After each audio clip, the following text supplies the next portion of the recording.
Sir வணக்கம். என்னோட பேர் ராஜகோபுரம் மூர்த்தி. நான் ஸ்ரீரங்கத்தில் வரேன். திருச்சியில இது 3 டைம் நடக்குது. டாக்டர் கணேஷ் சார் வந்து இத பண்றாங்க.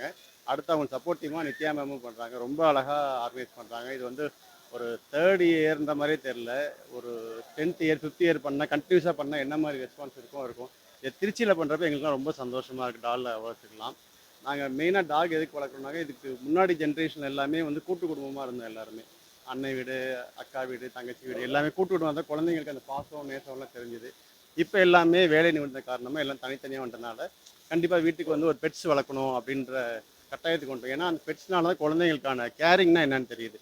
ஒரு ஃபீடிங்னா என்னன்னு தெரியுது. ஒரு உடம்பு சரியில்ல, அந்த மாதிரி எந்த விஷயமா இருந்தாலும் அவங்க அப்சர்வ் பண்ணணும் அப்படின்னாக்க, இதுங்க மூலியமா தான் பண்றாங்க. இதுங்கள எந்த அளவுக்கு கவனிச்சுக்கிறாங்களோ, நாளைக்கு ஃபியூச்சர் நம்மளையும் கவனிச்சுக்குவாங்கன்ற ஒரு தாட் எங்களுக்குள்ள இருக்கு. ஸோ அதனால தான் நாங்க எல்லாமே பெட்ஸ் வந்து நாங்க ப்ரிஃபர் பண்றோம். ஆக்சுவலி வந்து இது வாங்குறதாவே பிளான் இல்ல. பட் ஆனா வந்து இது கூடயே இருந்தா ஒரு மாரி நல்ல வைப்ஸ் குடுக்கும். அதெல்லாம் சொன்னாங்க.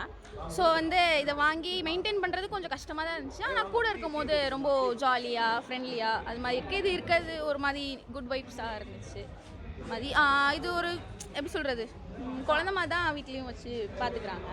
அப்பா வெட்னரி ஃபீல்ட்ல இருக்கனால அதெல்லாம் கொஞ்சம் ஈஸி ஆயிடுச்சு. ஸோ பிரச்சனை இல்ல. இது இது ஒரு 15,000 வந்துச்சு.